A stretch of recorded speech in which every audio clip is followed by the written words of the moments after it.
Atos dos Apóstolos, capítulo de número 3, nós vamos ler apenas um versículo. Enquanto os irmãos abrem a Bíblia e as crianças se dirigem ao cultinho, permita-me recapitular o que nós temos falado até aqui. Nós estamos tratando de uma série de mensagens temáticas a respeito da ordem da salvação, ou se você preferir em latim, Ordo Salutis. Certo? A ordem da salvação. Nós já falamos sobre o chamado eficaz, falamos no domingo passado sobre a regeneração, e hoje nós falaremos sobre a conversão, um ato de Deus e do homem. Conversão, um ato de Deus e do homem. Atos 3,19 diz assim: portanto, arrependam-se e se convertam, para que sejam cancelados os seus, outra tradução diz, os vossos pecados. Oremos mais uma vez. Senhor da glória, digno és de receber todo louvor, toda adoração, toda gratidão, todo poder e honra pertence a Ti. Peço que nesse instante o Senhor aquiete o nosso coração, acalme a nossa alma, sossegue as ansiedades do nosso espírito, para que durante esse tempo tenhamos, ó Senhor, uma audição, uma atenção frutífera à Tua palavra, para que saiamos daqui de fato, Senhor, modificados, exortados, confortados, consolados, encorajados, desafiados a viver para Ti em amor e em verdade. Assim eu te peço pela minha vida e te peço pela vida dos meus irmãos que aqui se encontram. Que o Senhor salve e restaure vidas hoje à noite. É o que eu te peço em nome de Jesus, gratos. Todos nós digamos amém. Preste atenção. O cristianismo bíblico, meus irmãos, ele é diferente. É diferente, por exemplo, de religiões como o islamismo ou mesmo o catolicismo romano, que dizem que você já nasce muçulmano ou que você já nasce católico romano. Alguns de vocês já tiveram aquela experiência de conversar com alguém sobre o evangelho e a pessoa dizer em alto e bom som: eu nasci católico, cresci católico e vou morrer católico. Já tive muitas essas experiências quando eu evangelizo. No cristianismo bíblico é diferente. Por quê? Porque no cristianismo bíblico ninguém nasce cristão. Você pode até ser filho de pais cristãos, mas não nasce cristão. Algumas coisas precisam acontecer em você, com você, antes de você poder encontrar-se nas fileiras dos filhos de Deus. Duas delas já tivemos a oportunidade de conhecer aqui, que são o chamado eficaz e a regeneração. Sem essas duas ações do Espírito Santo logo de início em nossas almas, é impossível um homem ou uma mulher se tornar cristão. Tal pessoa pode até participar de cultos, ouvir a pregação, cantar hinos evangélicos, se emocionar de certo modo, ser amigo de algum cristão, etc. Mas se Deus não operar uma nova vida, um novo nascimento em sua alma, ela infelizmente continuará na mesma, perdida e morta em seus delitos e pecados. Infelizmente, há este equívoco generalizado em nossa nação. Acredita-se que porque determinado indivíduo frequenta uma igreja, ou até mesmo é membro de uma igreja, então está tudo bem com ele e com Deus. Será? Será que porque você está aqui hoje à noite, ouvindo essa pregação, você é de fato cristão? Thomas Watson, o puritano, colocou peritamente nas seguintes palavras: não é o batismo que faz de alguém um cristão, muitos não passam de pagãos batizados. A parte essencial da religião está na nova criatura. Em outras palavras, o cristianismo bíblico verdadeiro não alcança apenas o exterior da pessoa, o exterior de alguém, mas antes e acima de tudo, o íntimo, a alma, o interior, tornando este alguém em nova criatura de dentro para fora. De dentro para fora. Então, como eu posso saber, pastor, que alguém é nova criatura? Qual é a evidência disso? É exatamente isso que a gente vai ver hoje à noite. Sobre a evidência de que alguém nasceu de novo. E a grande evidência que um homem ou uma mulher foi regenerado por Deus é que essa pessoa experimenta um processo chamado de conversão. Conversão. O teólogo e professor de escola bíblica dominical, Wayne Grudem, disse em sua teologia: conversão é nossa resposta espontânea ao chamado do Evangelho, pela qual sinceramente nos arrependemos dos nossos pecados e colocamos a nossa confiança em Cristo para receber a salvação. Dr. Martin Lloyd Jones, também na mesma sequência, disse: conversão é o primeiro exercício da nova natureza na suspensão de velhas formas de vida e no início de uma nova vida. É a primeira ação da alma regenerada, ao passar de algo para algo. O próprio termo pressupõe o seguinte: conversão significa volver-se de uma coisa para outra. Pois bem, o salvo é alguém que se voltou de um ponto existencial para outro. Ou seja, ele saiu do caminho largo e entrou no caminho estreito. Ele abandonou os confortos deste mundo e tomou uma cruz para si. Ele deu as costas a um caminho perverso e voltou-se para outro caminho, um caminho de bondade, de adoração e de temor ao Senhor. Ou seja, a conversão é o ponto onde a direção da vida de um homem muda completa e visivelmente. Ele será visto agora fazendo certas coisas que antes ele não fazia, acompanhado de certas pessoas que antes ele rejeitava, que antes ele não queria nem ouvir falar. Esse homem, esta mulher, agora se encontrará amando coisas que antes ele ou ela odiava. A conversão, ela é o início da vida pública cristã. O cristão é alguém que não nasceu cristão. Ele não nasceu assim. Ocorreu algo com ele. Ele ouviu uma mensagem, ele ouviu o evangelho e ele foi chamado eficazmente pelo Espírito Santo e ele foi regenerado por este mesmo Espírito. E como primeiro ato dessa nova vida, ele age convertendo-se das trevas para a luz, do pecado para Cristo. O salvo é alguém que virou as costas para uma vida de trevas e agora está andando em direção à luz, a uma vida de luz. Muito bem. Esta é a definição de conversão em linhas gerais. Entretanto, se faz necessário que a gente saiba algumas coisas a mais sobre esta doutrina, se a gente quiser conhecer com profundidade o que aconteceu conosco e assim podermos dar razão da esperança que há em nós, na pessoa de Cristo Jesus. Quais são essas coisas, pastor? Em primeiro lugar, temos a importância da conversão. A importância da conversão. Será se a conversão é importante? O que queremos dizer com importância da conversão? Então volte comigo ao texto que nós lemos no início. Veja comigo os versos de número 19 e 20 mais uma vez. Portanto, arrependam-se e se convertam, para que sejam cancelados os seus pecados, a fim de que da presença do Senhor venham tempos de refrigério, e que ele envie o Cristo que já foi designado para vocês, a saber, Jesus. Observe.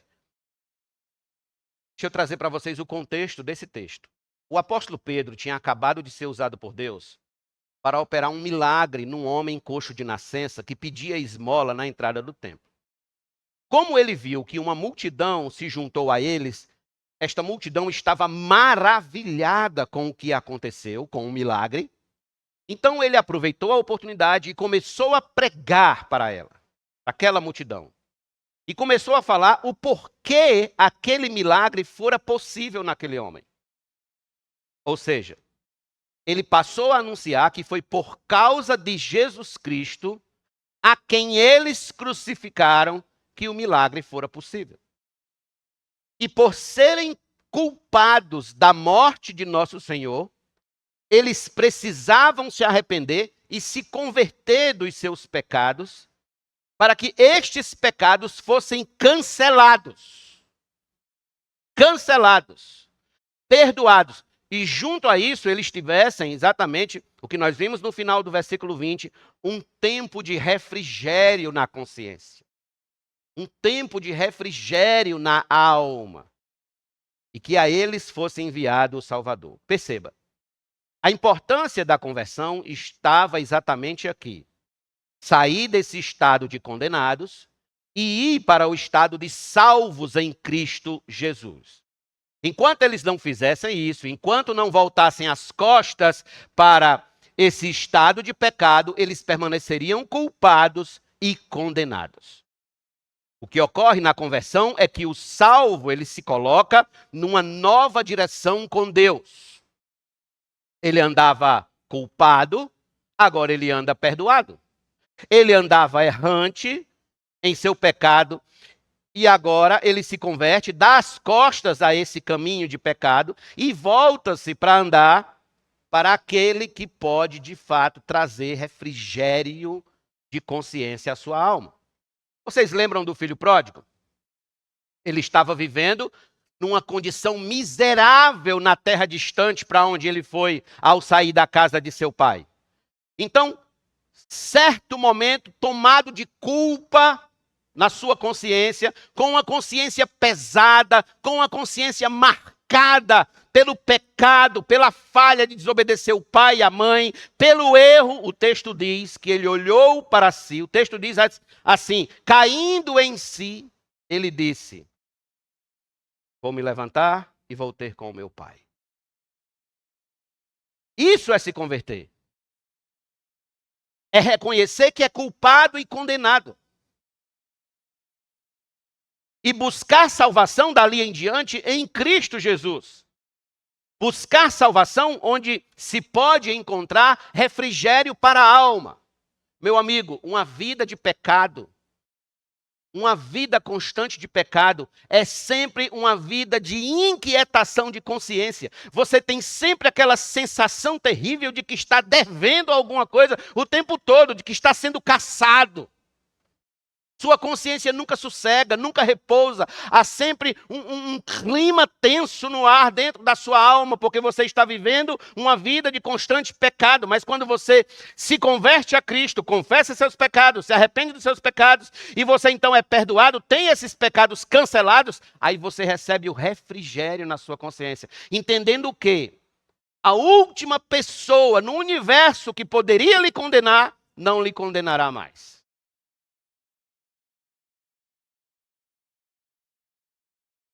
Isso é buscar salvação em Cristo Jesus. Agora, é importante frisar que a conversão ela é um tema que perpassa toda a Escritura, toda a palavra de Deus. Os salvos do Antigo Testamento precisaram se converter tanto quanto os salvos do Novo Testamento. Ninguém era salvo só porque nascia em Israel. Tinha que se converter de todo o coração ao Senhor. Por exemplo, no Antigo Testamento, Ezequiel, capítulo 18, versículo 23 e o 32. Olha o que Deus diz. Vocês pensam que eu tenho prazer na morte do ímpio? Diz o Senhor Deus. Não desejo eu muito mais que ele se converta dos seus caminhos e viva? Eu não tenho prazer na morte de ninguém, diz o Senhor Deus. Portanto, convertam-se e vivam. Essa é a mensagem. Agora veja Ezequiel 33, 11. Diga-lhes, tão certo como eu vivo, diz o Senhor Deus, não tenho prazer na morte do ímpio, mas em que o ímpio se converta do seu caminho e viva. Convertam-se dos seus maus caminhos, porque vocês haveriam de morrer, ó casa de Israel. Em Jeremias, alguns anos antes de Ezequiel, Deus disse, capítulo 18, verso 11, portanto, fale agora ao povo de Judá e aos moradores de Jerusalém, dizendo, assim diz o Senhor, eis que estou forjando uma calamidade e formando um plano contra vocês. Por isso, convertam-se, cada um de vocês, do seu mau caminho e corrijam a sua conduta e as suas ações. Isaías 55, versículo 7, também, alguns anos antes de Jeremias, falou no mesmo diapasão, que o ímpio abandone o seu mau caminho e o homem mau os seus pensamentos. Converta-se ao Senhor, que se compadecerá dele, e volte-se para o nosso Deus, porque é rico em perdoar. Veja, a mesma mensagem nos profetas, mas também a mesma mensagem nos históricos. Quando Deus fez aliança com Salomão, o Senhor apareceu para ele e disse que um dos elos do bom relacionamento entre ele e o seu povo era exatamente o seguinte. Qual era esse elo, pastor? Era esse aqui. Abra sua Bíblia comigo, por favor, no segundo livro de Crônicas. Segundo livro de Crônicas. Um texto muito conhecido em alguns círculos e também muito mal interpretado em alguns círculos cristãos. Segundo Crônicas, segundo livro de Crônicas, capítulo número 7, versos número 12 a 14. De noite o Senhor apareceu a Salomão e lhe disse, ouvi sua oração e escolhi para mim este lugar, para a casa do sacrifício. Aqui estava sendo na inauguração do templo. Se eu fechar o céu, de modo que não haja chuva, ou se ordenar os gafanhotos que consumam a terra, ou se enviar a peste entre o meu povo, e se o meu povo, que se chama pelo meu nome, se humilhar, orar, me buscar e se converter dos seus maus caminhos, eu ouvirei dos céus, perdoarei os seus pecados e sararei a sua terra. Veja a grandiosa mensagem de conversão que nós temos nesse texto. Podemos citar ainda tantos outros textos do Antigo Testamento sobre a doutrina da conversão, mas veja esse aqui. Vejam como a conversão é importante para que tenhamos um relacionamento correto com Deus. Sem a genuína conversão, não há como ter um relacionamento correto com Deus, por isso que ela é importante. Aqui a gente já pode perceber como inúmeros homens e mulheres andam enganados, acreditando que está tudo bem entre eles e Deus, só porque nasceram num país de maioria cristã, ou porque frequentam um templo domingo à noite. Acreditam então que quando morrerem serão aceitos no céu só pelo fato de terem morrido. Já percebeu que as pessoas hoje pensam assim? Só porque morreu, morreu, já tá no céu. Ninguém quer saber dos antecedentes do indivíduo, mas ele morreu, pronto. Morreu, está no céu. Uma estrela brilha no céu. Tem até gente que faz esse tipo de estampa na camisa. Mas não é assim. Não é assim que acontece entre Deus e o homem. Deus requer daqueles que se aproximam dele que se convertam dos seus maus caminhos. Se convertam. Por isso que em Mateus, por isso que conversão é um assunto sério. Veja como Jesus colocou em Mateus capítulo 18, verso 2 e 3.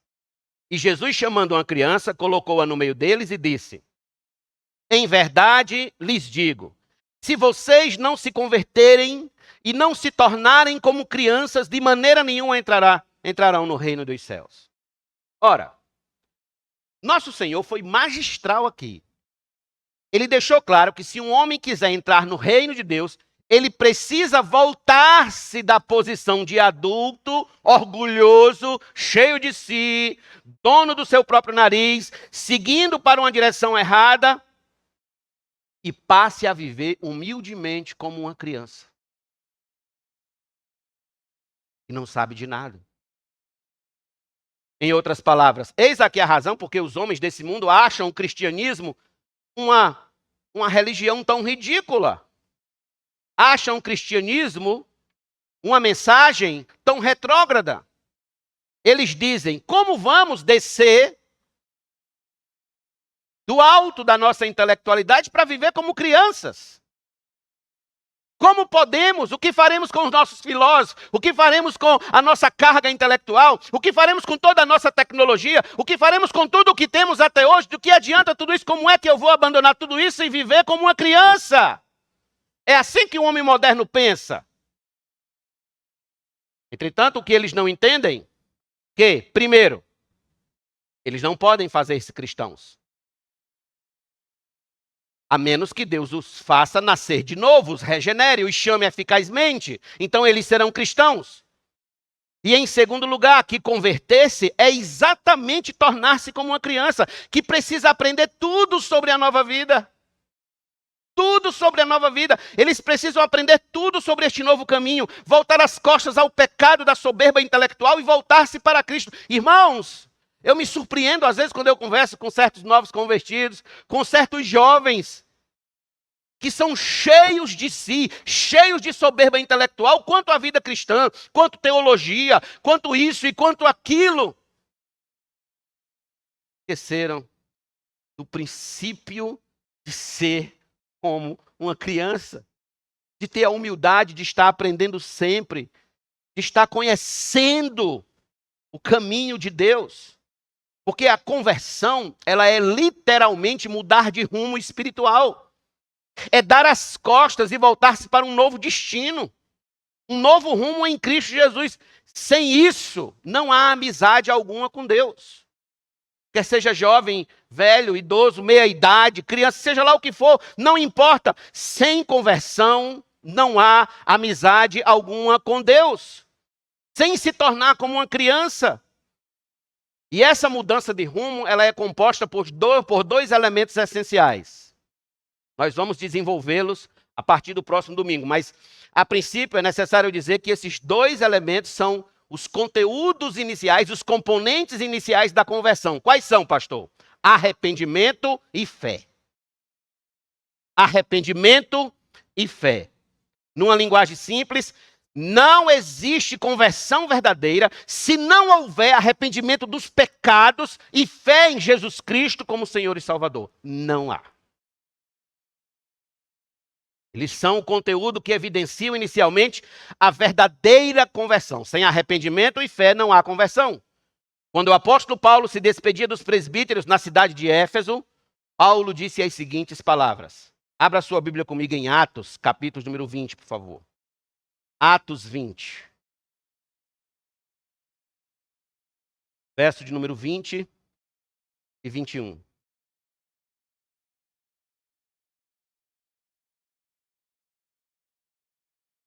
Vocês sabem que jamais deixei de anunciar o que fosse proveitoso e de ensinar isso a vocês publicamente e também de casa em casa. Testemunhando tanto a judeus como a gregos, o que Paulo diz? O arrependimento para com Deus e a fé em nosso Senhor Jesus. Observe, Paulo coloca perfeitamente nesses dois versos o que compõe a conversão. O arrependimento e a fé. E isso tanto para judeu, quanto para o grego, quanto para o gentil. Arrependimento e fé. É por isso, aliás, é isso que acontece ao salvo. É exatamente isso. Ele se arrepende dos seus pecados que comete contra Deus. Ele se arrepende de ser pecador. A melhor forma de colocar ainda é essa. Ele se arrepende de ter nascido pecador. Ele se arrepende disso. Mas ele não para aí. Depois que ele percebe que é um pecador, ele nota que precisa de um Salvador. Então ele se volta para Cristo e deposita em Cristo e confia em Cristo toda a sua salvação. Portanto, a conversão, composta por arrependimento dos nossos pecados e fé na pessoa de nosso bendito Senhor Jesus Cristo, é importante para nos colocar no relacionamento correto com Deus. Sem conversão genuína, continuamos apartados e fora do reino de Deus. Não há relacionamento algum sem a conversão. Por isso, aí a importância da conversão. A importância. Então devemos verificar se somos convertidos mesmos ou não. Você é convertido mesmo? Isso automaticamente nos leva ao nosso próximo ponto. Em segundo lugar, primeiro a gente viu a importância da conversão. Em segundo lugar, veremos agora os tipos de conversão. Os tipos de conversão que acontecem. Em toda a Bíblia Sagrada, a gente encontra alguns tipos de conversão, onde alguns de nós, ligeiramente, poderão se achar ou não nesses tipos. Em primeiro lugar, o primeiro tipo de conversão que temos é a conversão coletiva. Poderia colocar como coleção nacional ou coleção geográfica, mas coleção coletiva. Como assim, pastor? Esse tipo de conversão, ele ocorria quando Deus convocava uma nação inteira a se converter dos seus pecados e se voltasse em arrependimento a ele. Em Atos, capítulo 2, versículo 37 e 38, qual nós leremos mais à frente, acontece exatamente isso. Há uma conversão coletiva. Mais de 3.000 almas se convertem naquele dia. Mas tem uma outra experiência na Escritura que nós podemos ver nitidamente uma conversão nacional acontecendo. Qual é essa? Esta daqui, ó. Abra sua Bíblia comigo em Jonas, por favor. Jonas.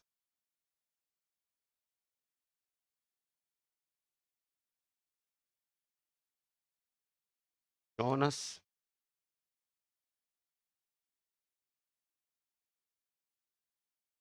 Capítulo número 3.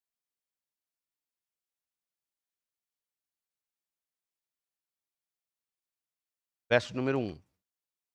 Diz assim a palavra de Deus. A palavra do Senhor veio a Jonas pela segunda vez, dizendo: levante-se, vá à grande cidade de Nínive e pregue contra ela a mensagem que eu lhe darei. Jonas se levantou e foi a Nínive, segundo a palavra do Senhor. Ora, Nínive era uma cidade muito importante diante de Deus. Eram necessários 3 dias para percorrê-la. Jonas começou a percorrer a cidade, caminho de um dia, e pregava, dizendo: ainda 40 dias e Nínive será destruída.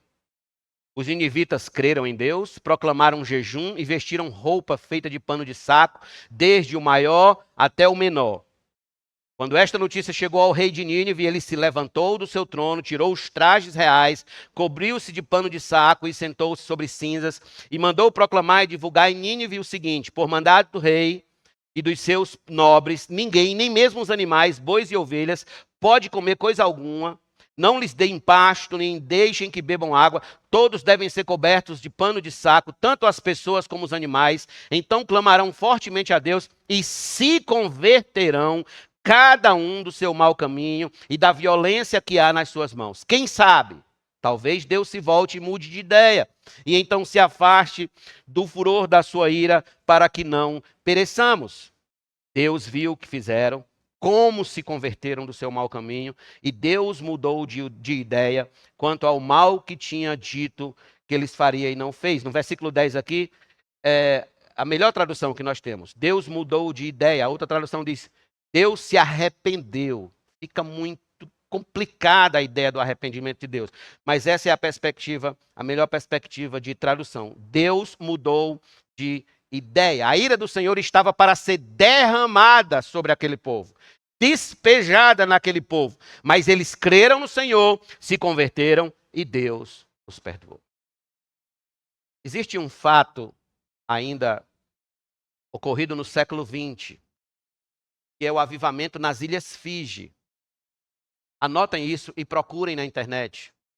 Avivamento nas Ilhas Fiji, onde a nação inteira se converte ao Senhor. O presidente da nação, os ministros do STF de lá, os deputados, o povo tudo se convertendo. Um negócio lindo, maravilhoso. Podemos até ver no documentário Deus, de fato, sarando a terra física. Meus irmãos, existe coisa mais urgente às nações do mundo inteiro do que se converter ao Senhor de todo o coração, a fim de experimentar da misericórdia de Deus diante de tempos tão cruéis feito estes. Aqui está o caminho que, como nação, nós devemos tomar diante de Deus. Nos converter. Nos converter. Onde você acha que está a solução para o Brasil? Em quem você põe a esperança para resolver esse país que há 500 anos está estragado. Já nasceu estragado. Só um avivamento, um poderoso avivamento de Deus, convertendo de alto a baixo essa nação, é que poderá haver alguma esperança. Fora isso, o que mais? Por isso que eu sou meio encabulado, meio invocado, quando tem aquele povo na marcha para Jesus, já ouviram falar? O Brasil é do Senhor Jesus. É de Cristo, porque tudo nesse mundo é de Cristo, é óbvio, é de Cristo, tudo aqui é de Cristo. Tem nada que não pertence a Ele. Agora, no sentido de dizer que o Brasil é um país mudado, transformado por Cristo, convertido a Cristo, óbvio que não. Isso é uma falha. Então, em primeiro lugar, nós temos o tipo de conversão coletiva. Em segundo lugar, nós temos a conversão temporária. Temporária. Esta conversão, ela é acompanhada até de certa sinceridade, de certa alegria, de certa euforia, mas ela não é duradoura.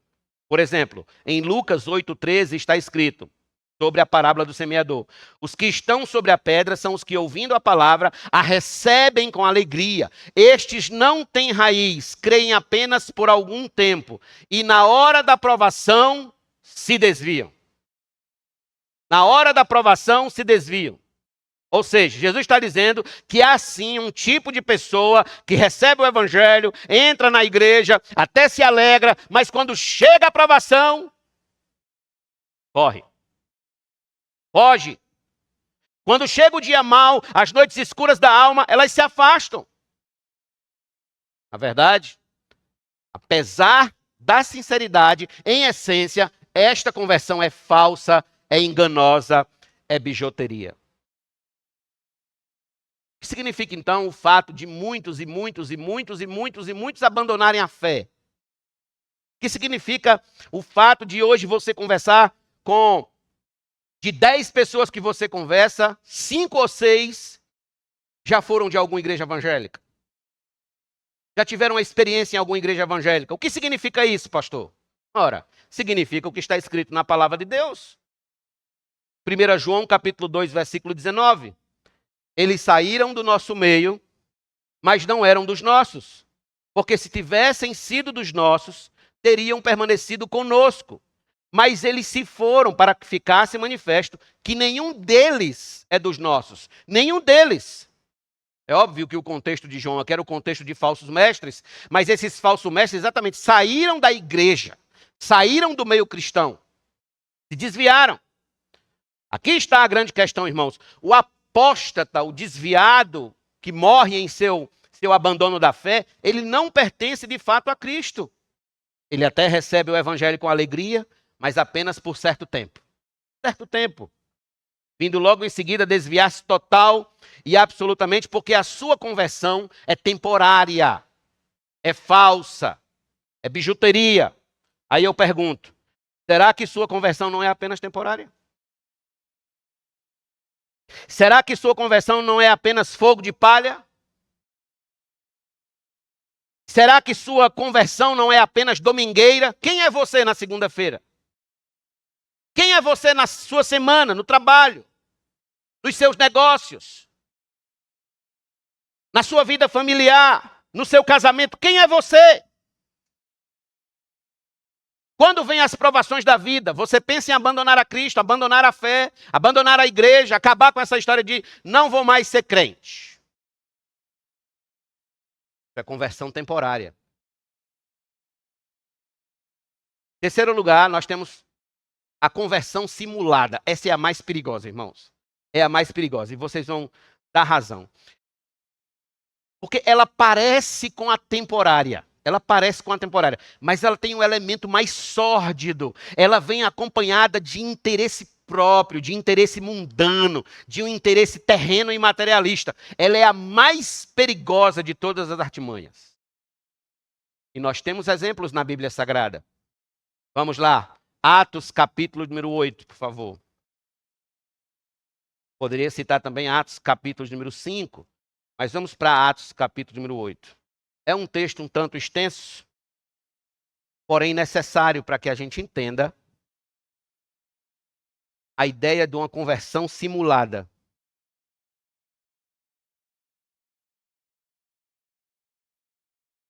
Leia o texto, para não ficar com sono. Vamos lá. Havia naquela cidade um homem chamado Simão, que praticava artes. A cidade aqui é Samaria. E deixava o povo de Samaria admirado.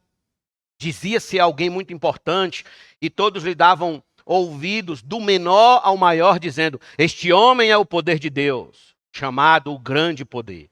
Davam atenção a ele, porque durante muito tempo os havia impressionado com as suas artes mágicas. Quando, porém, deram crédito a Filipe, que os evangelizava a respeito do reino de Deus e do nome de Jesus Cristo, iam sendo batizados tanto homens como mulheres. O próprio Simão abraçou a fé e, tendo sido batizado, acompanhava Filipe de perto, observando extasiado os sinais e grandes milagres praticados.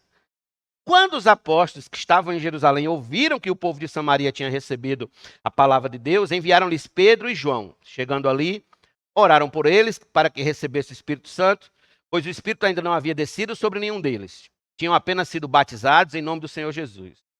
Então lhes impuseram as mãos e eles receberam o Espírito Santo. Quando Simão viu, Simão aqui é o mágico, não é Simão Pedro, é o Simão mágico.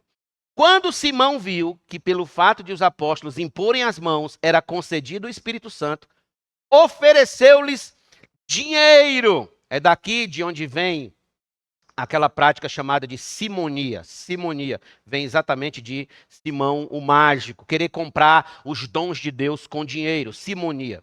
Verso 19, dizendo: deem também a mim este poder, para que a pessoa sobre a qual eu impuser as mãos receba o Espírito Santo. Mas Pedro respondeu: que o seu dinheiro seja destruído junto com você. Pois você pensou que com ele poderia adquirir o dom de Deus. Não existe porção nem parte para você nesse ministério, porque o seu coração não é reto diante de Deus. Portanto, arrependa-se desse mal e ore ao Senhor. Talvez ele o perdoe por esse intento do seu coração, pois vejo que você está cheio de inveja e preso em sua maldade. Está em fel de amargura. Perceba, este homem simulou toda a sua conversão, abraçou a fé, mas tudo que ele queria era a glória de permanecer como o grande poder. Queria os holofotes, queria glória para si, queria os elogios, queria os aplausos, queria essas vantagens que ele achava encontrar no cristianismo. Seu coração não era reto diante de Deus, ele não tinha se convertido genuinamente. Algumas pessoas se admiram quando veem alguns desses cantores seculares, de música secular, aí se convertem ou dizem se converter ao evangelho, aí passa um tempo ali na igreja e grava CDs, e grava discos, músicas gospels, etc, etc. Aí depois você vê aquele mesmo cantor voltando para aquela banda que ele cantava lá no mundão. O que é isso? Conversão simulada. Conversão simulada. Não houve abandono real e total ali. A glória que ele já não tinha mais lá no mundo, a glória humana que ele não recebia no mundo, ele procurou receber na igreja. Ele até recebeu por certo tempo, mas depois também viu que já não dava mais, então ele retorna, como a porca retorna, como o cão retorna ao seu próprio vômito, ele retorna à sua vida anterior, porque era uma conversão simulada. Simão abraçou a fé em busca de ficar famoso, poderoso. Muitos abraçam a fé em busca de bem-estar próprio. Muitos abraçam a fé em busca de cura, prosperidade, estabilidade social, estabilidade emocional, vitória no casamento, um emprego, um milagre. Estou dizendo que essas coisas Deus não pode nos dar segundo a sua boa vontade, não é isso. O que eu estou dizendo é que se a minha conversão ela é motivada por isso, ela é uma conversão falsa, mentirosa, enganosa, perigosa, está me levando ao inferno. Pergunto, quantas pessoas não superlotam templos religiosos domingo à noite por mera conveniência? Quantos não são os que se dizem convertidos tendo por objetivos meras conveniências? Quantos não são os convertidos em busca de obter milagres, dinheiro, saúde, poder, influência, bênçãos terrenas? Quantos? Sendo isso a raiz de suas conversões. Ouça em nome de Deus das Escrituras. Se você sai da sua casa com uma Bíblia debaixo do braço, apenas para receber bênçãos materiais, milagres, vitórias terrenas, tesouros deste mundo, saiba, seu coração está em fel de amargura. Você continua perdido. Sua conversão é falsa, mentirosa. Você está abraçado, não com Cristo, você está abraçado com Simão Mágico. Você está abraçado com Ananias e Safira. Você está abraçado com Saul.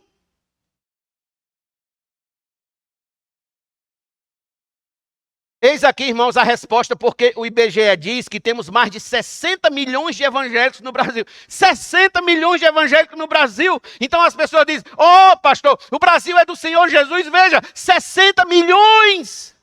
A maioria desses milhões de evangélicos são da qualidade de Simão Mágico. Da qualidade de Simão Mágico, convertido simulado, sem o menor compromisso com o evangelho bíblico. Estão como a multidão que buscava Jesus somente pela comida, pelo pão e pela multiplicação dos peixes, até o dia que Jesus acorchou na pregação e eles abandonaram Cristo. Imagine se essas igrejas que estão aí na televisão, que estão aí na internet, começassem a pregar o evangelho fielmente, quantas delas permaneceriam de pé? Tirassem dos seus púlpitos a teologia da prosperidade, tirassem dos seus púlpitos a teologia do coach, tirassem dos seus púlpitos uma pregação humanística e colocassem nos púlpitos uma pregação teocêntrica, cristocêntrica, onde Deus é honrado e a palavra é pregada fielmente, quantas dessas igrejas permaneceriam lotadas?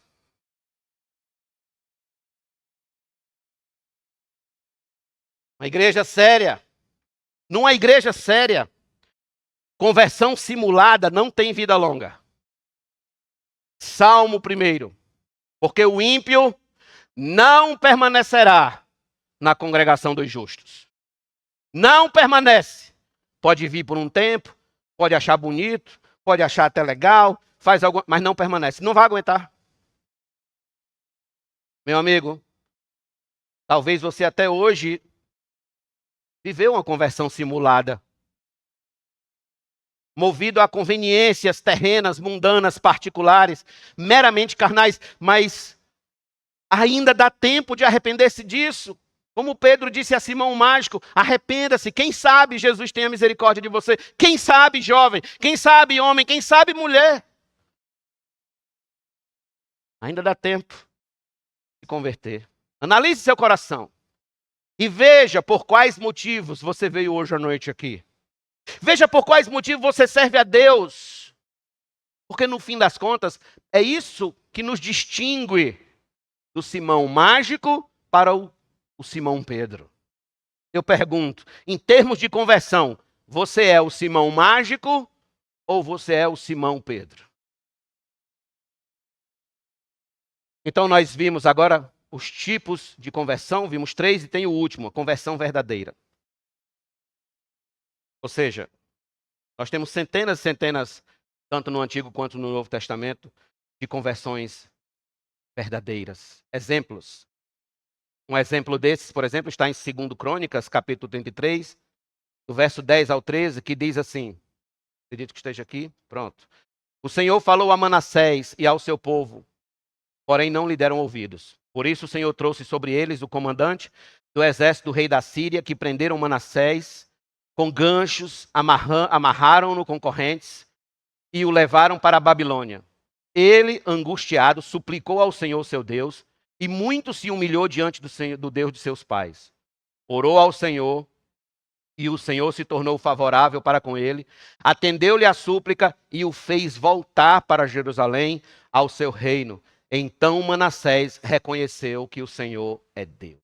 Conversão verdadeira. No Novo Testamento, Lucas, capítulo 19, verso do 6 a 9. Jesus disse: Zaqueu, desça depressa. Zaqueu desceu depressa e o recebeu com alegria. Todos os que viram isto murmuravam, dizendo que Jesus tinha se hospedado com um homem pecador. Zaqueu, por sua vez, se levantou e disse ao Senhor: Senhor, vou dar a metade dos meus bens aos pobres. E se extorquir alguma coisa de alguém, é óbvio que ele extorquiu, ele era publicano, vou restituir 4 vezes mais. Então Jesus lhe disse: hoje houve salvação nesta casa, pois também este é filho de Abraão. Notem, Manassés e Zaqueu. O rumo que a vida deles tomou. O primeiro exercício de sua nova vida é se arrepender e consertar os erros do passado. Se arrepender e consertar os erros do passado. É voltar naquelas pessoas que você magoou e pedir perdão. É voltar lá onde você está devendo, aquele comércio que você está devendo e pagar as suas dívidas. É voltar lá na sua família e buscar reconciliação com aqueles com quem você brigou, se engalfinhou em algum momento da história. Enfim, é você realmente evidenciar uma mudança. Quando eu conheci Cristo e de fato houve a conversão na minha alma, eu era brigado na minha família com 2 personagens, porque eu queria muito bem, mas, enfim, a gente brigou pelo caminho da vida, a gente brigou e a gente não se falava mais. Há um tempo que a gente não se falava. Então, quando eu entendi o evangelho, eu fiz questão de voltar e pedir perdão a um e pedir perdão a outro.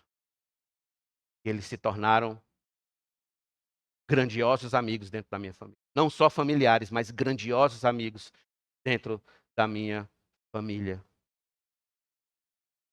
O salvo, irmãos, é alguém que quando se converte, ele passa a agir de uma maneira contrária a que a sua carne, as suas vontades, seu pecado, seu achismo sempre agiu. Agora ele age segundo a vontade de Deus. Isso é o que alegra a sua alma, seu coração. Eu pergunto, você ainda tem prazer nos antigos pecados que você tinha lá no mundão? Você sente tristeza quando lembra o que você fazia contra Deus e contra a sua palavra? Eu sinto demais.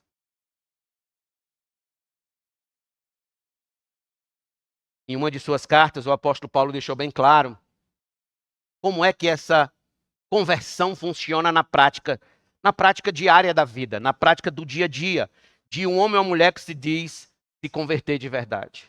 Como é, Paulo? Como é que isso funciona na prática? Me diz aí, Paulo. Então, Paulo vai dizer isso para nós. Abra sua Bíblia comigo rapidinho, por favor, em Efésios. Efésios, capítulo número 4. Verso de número 25 em diante. Poucos textos nas Escrituras são tão evidentes quanto a prática da conversão, quanto este. Efésios 4. Verso 25 em diante. Por isso, deixando a mentira, que cada um fale a verdade com o seu próximo. Porque somos membros do mesmo corpo. Fiquem irados e não pequem. Não deixe que o sol se ponha sobre a ira de vocês. Nem deem lugar ao diabo. Aquele que roubava, não roube mais. Pelo contrário, trabalhe fazendo com as próprias mãos o que é bom, para que tenha o que repartir com o necessitado. Não saia da boca de vocês nenhuma palavra suja, mas unicamente a que for boa para a edificação, conforme a necessidade, e assim transmita graça aos que ouvem. E não entristeçam o Espírito de Deus, no qual vocês foram selados para o dia da redenção. Que não haja no meio de vocês qualquer amargura, indignação, ira, gritaria e blasfêmia, bem como qualquer maldade. Pelo contrário, sejam bondosos e compassivos uns com os outros, perdoando uns aos outros, como também Deus, em Cristo Jesus, perdoou vocês. Portanto, sejam imitadores de Deus como filhos amados. Isso é conversão. Isso é conversão. A conversão verdadeira ela é marcada por essa ruptura com um estilo de vida pecaminoso de mentiras, palavrões, trapaças, vícios, rancor, maledicências, invejas, ciúmes, porfias, facções, conversas imorais, gestos obscenos, maldades, brincadeiras imorais, sede por elogio, sede por fama. Enfim, há uma ruptura com esse egocentrismo. E nós passamos então a viver para Deus. Pois bem, neste meu segundo ponto geral, falei para vocês sobre os 4 tipos de conversão. 4 tipos. Terceiro e último, não e último, mas terceiro ponto diz o seguinte, terceiro ponto geral. O que é conversão? Precisamos analisar aqui o modo e o tempo da conversão. O modo e o tempo. Como é que acontece uma conversão? Como é que acontece? A conversão ela pode ser de 2 maneiras. Ela pode ser lenta e gradual e ela pode ser instantânea. Ela pode ser lenta e gradual e ela pode ser instantânea. Eu não vou abrir o texto por causa do tempo, mas vocês devem lembrar, por exemplo, de como foi a conversão de Paulo. Paulo saiu para matar crentes em Damasco. Saiu de Jerusalém para matar crente em Damasco. E o que é que acontece? No meio do caminho, ele tem um encontro com Cristo, Cristo o intercepta, o pega pelo caminho, e ele então tem uma conversão súbita, instantânea. Ali Paulo se converte instantaneamente. Mas você tem também o exemplo de Pedro. Quando Jesus chamou Pedro, Pedro passou 3 anos e meio, Pedro negou a Cristo. Então, antes de negar a Cristo, Jesus disse assim para ele, Pedro, quando tu te converteres,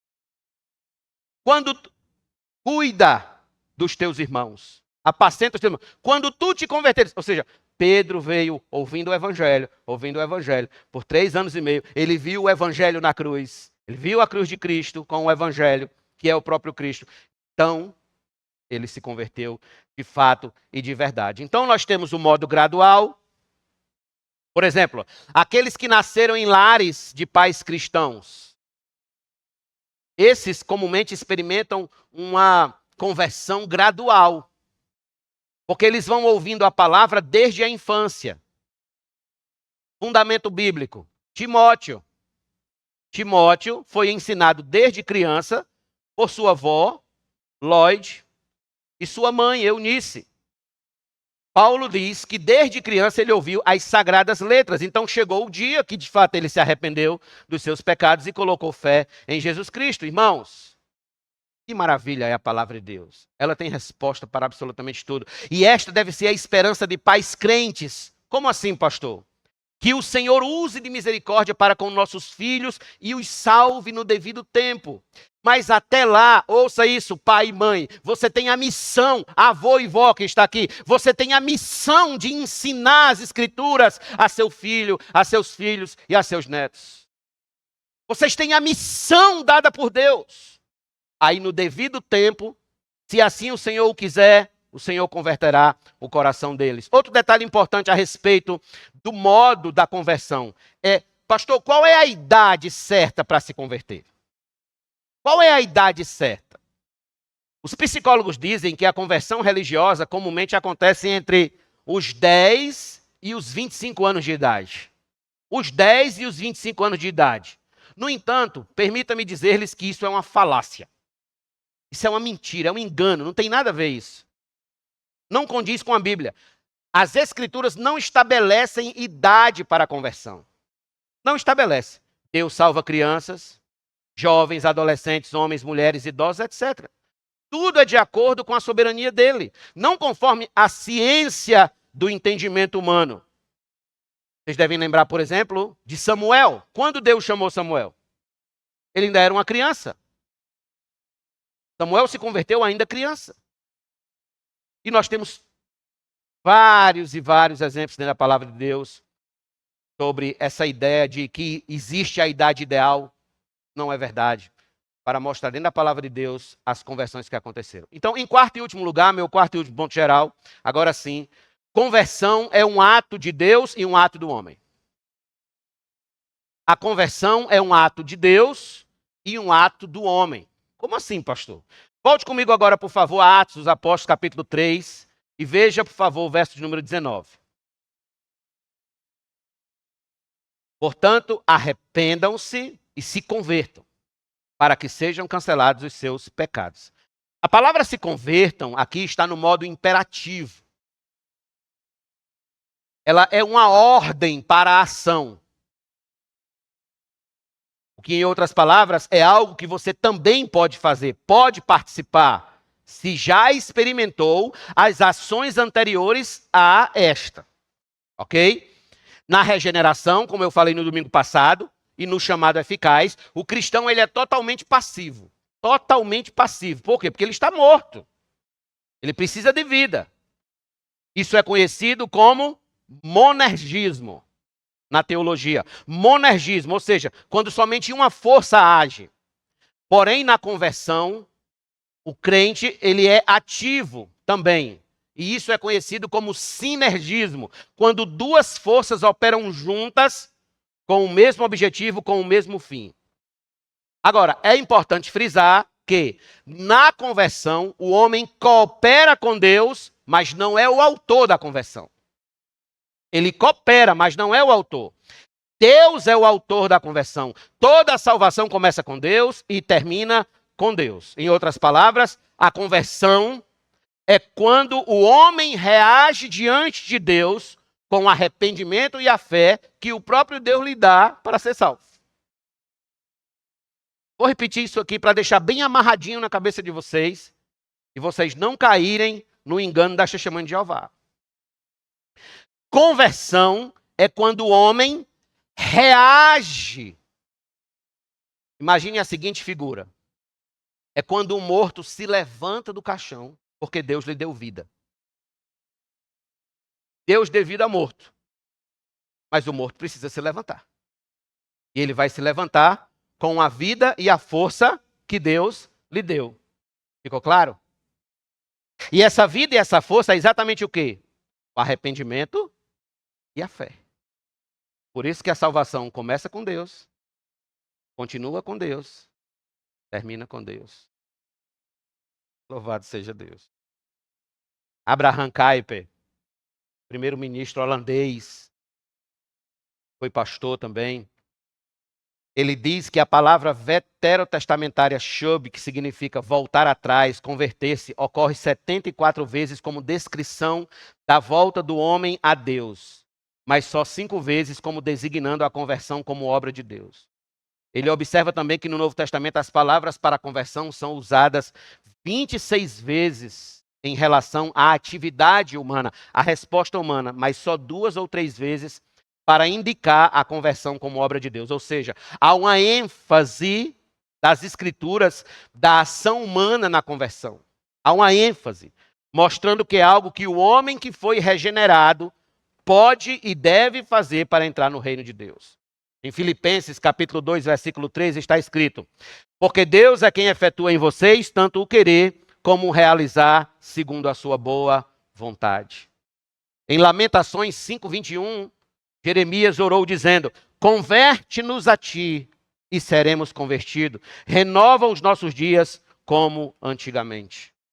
E em Atos, capítulo 2, verso 37 e 38, diz: quando ouviram isso, ficaram muito comovidos e perguntaram a Pedro e aos demais apóstolos: que faremos, irmãos? Pedro respondeu: arrependam-se e cada um de vocês seja batizado em nome de Jesus Cristo para a remissão de seus pecados, e vocês receberão o dom do Espírito Santo. Pois bem, percebam, nesses poucos textos que eu citei, mostra que a conversão é uma via de mão dupla. Deus age dando vida e o homem age vivendo. Deus regenera e o homem se arrepende e crê, porque recebeu isto de Deus. Ouça, já estou indo para o final. Se você já se converteu a Cristo,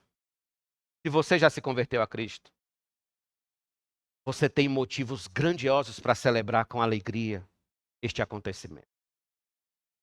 Não porque você fez alguma coisa, mas porque Deus agiu em você, lhe chamando eficazmente, lhe regenerando, dando arrependimento e fé, e então você se converteu dos seus maus caminhos, abandonou seus pecados, abandonou aquela vida desgraçada na qual você existia antes do Evangelho. Então, há motivos, e grandiosos motivos, para você celebrar o Senhor. Para você cantar ao Senhor, dando graças a Ele, pelo que Ele fez a você, a mim, nos dando salvação. Como a gente canta no hino de número 46. Porém, se você ainda não se converteu, se você viu que a sua conversão é temporária ou simulada, ou se você ainda não é convertido de fato e de verdade, mas anela em algum ponto em viver para Deus, sente que Deus o chama eficazmente para servi-lo, então, meu amigo, arrependa-se dos seus pecados e creia em Cristo Jesus como seu único e suficiente Salvador para serem cancelados os seus pecados e venham da parte de Deus um tempo de refrigério à sua consciência e lhe seja enviado o Salvador. Então, concluo dizendo: a conversão é Deus e o homem agindo para a glória do próprio Deus e felicidade do próprio homem. Eu vou repetir: conversão é Deus e o homem agindo para a glória do próprio Deus e felicidade do próprio homem. Deus é glorificado quando o homem se converte e o homem é, de fato, tornado feliz em agora viver para dar glória a Deus na transformação que ocorreu em seu coração. Oremos.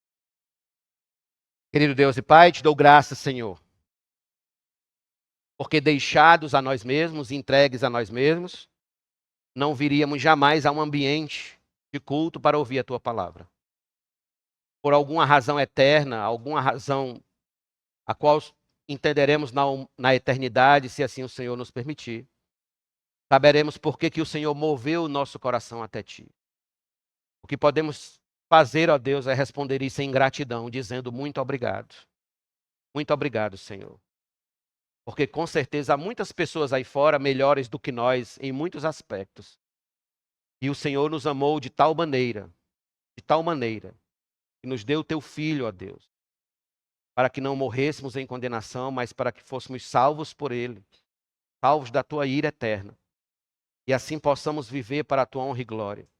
O que eu te peço hoje à noite, ó Deus, é o mesmo que Jeremias pediu. Converte-nos a ti e seremos verdadeiramente convertidos. Converte ainda muito do nosso coração que precisa ser convertido. Transforma ainda muitas partes do nosso ser que precisam ser transformadas.